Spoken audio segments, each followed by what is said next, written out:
Hello friends, आप सभी लोगों का स्वागत है हमारे यूट्यूब चैनल कविंदर भैया पर। तो आज हम देखेंगे कक्षा 8 का महान व्यक्तित्व यूपी बोर्ड का पाठ 1।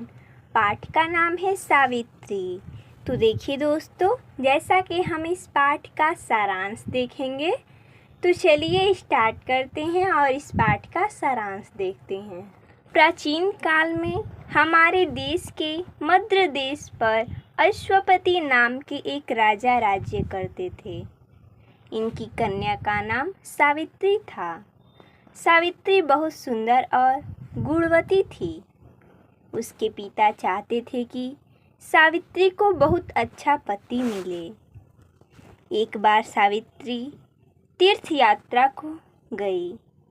वन में उसका सत्यवान से परिचय हुआ। सत्यवान के पिता किसी समय शाल्व देश के राजा थे। उस समय वे वन में तपस्या कर रहे थे।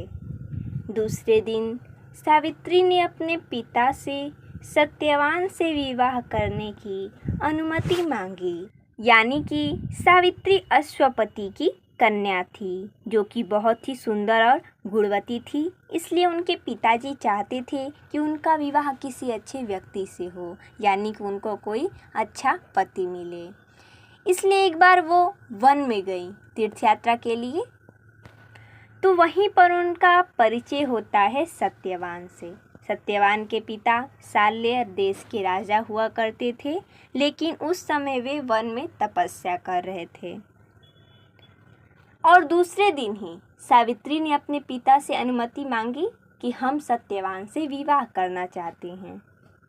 आगे पढ़ते हैं। अश्वपति बड़े प्रसन्न हुए, किंतु जब उन्हें यह पता लगा कि सत्यवान की आयु अब अधिक शेष नहीं है, तो वे बहुत दुखी हुए। लेकिन सावित्री अपनी बात पर डटी रही। जैसा कि अश्वपति ने कहा था सावित्री से कि तुम अपना वर स्वयं चुनोगी, तो जैसा कि सावित्री ने सत्यवान को चुना था। अश्वपति बहुत प्रसन्न भी थे, लेकिन जब उन्हें पता चला कि सत्यवान की आयु बहुत ही कम है, इसलिए वह बहुत दुखी हुए। लेकिन सावित्री ने ठान लिया था कि हम सत्यवान से ही विवाह करेंगे। अंत में अश्वपति ने विवाह की अनुमति दे दी।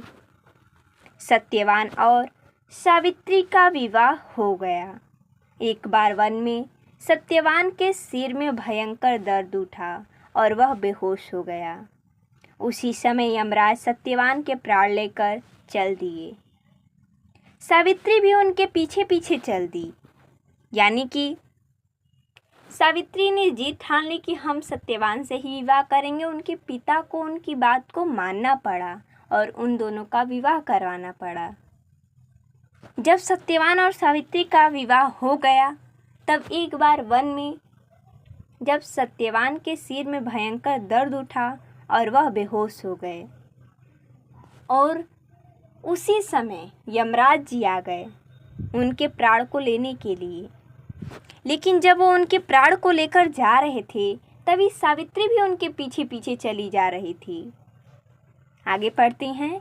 यमराज ने सावित्री को वापस भेजना चाहा, किंतु सावित्री ने यमराज का पीछा न छोड़ा। यमराज ने सावित्री को अनेक वरदान भी दिए, किंतु सावित्री फिर भी यमराज के पीछे पीछे चलती रही। आगे पढ़ते हैं। यमराज ने सावित्री को फिर समझाया और उससे एक और वरदान मांगने को कहा। सावित्री ने कहा कि यदि आप प्रसन्न हैं तो मुझे यह वरदान दीजिए कि मैं पुत्रवती हो जाऊं। पुत्रवती का अर्थ होता है माँ बन जाऊं। यमराज ने यह वरदान भी सावित्री को दे दिया। यमराज अब फिर आगे चल दिए, किंतु सावित्री वापस नहीं लौटी। यानी कि वो उनके पीछे पीछे चली जा रही थी। यमराज तो उनके पति यानी कि सत्यवान का प्राण लिए जा रहे थे, और जो सावित्री थी उनके पीछे पीछे चली जा रही थी। यमराज उनको कई वरदान दिए, लेकिन वह फिर भी नहीं मानी। उन्होंने एक और वरदान दिए, जो कि पुत्रवती का था। आगे पढ़ते हैं। किंतु सावित्री वापस नहीं लौटी। अब तो यमराज को क्रोध आ गया उन्होंने फिर सावित्री को लौट जाने को कहा। सावित्री बोली, धर्मराज, आप मुझे पुत्रवती होने का आशीर्वाद दे चुके हैं और मेरे पति को आप अपने साथ लिए जा रहे हैं, तब यह कैसे हो सकता है कि मैं पुत्रवती हो जाऊं? यमराज को अब अपनी भूल मालूम हुई। उन्होंने सत्यवान के प्राण छोड़ दिए और सत्यवान जीवित हो गया। यानी कि यमराज बहुत ही क्रोध में आ गए। उन्होंने फिर सावित्री से कहा कि तुम वापस चली जाओ, लेकिन सावित्री ने कहा कि धर्मराज, आपने हमें वरदान दिया है पुत्रवती होने का, इसलिए उन्होंने यमराज ने उनके सत्यवान यानी उनके पति को छोड़ दिया और सत्यवान जीवित हो गए। इससे हमें शिक्षा यह मिलती है, सावित्री की तरह सच्ची लगन, आत्मविश्वास और दृढ़ विचार वाले कठिन से कठिन कार्य को भी पूर्ण करने में सफल हो जाती हैं।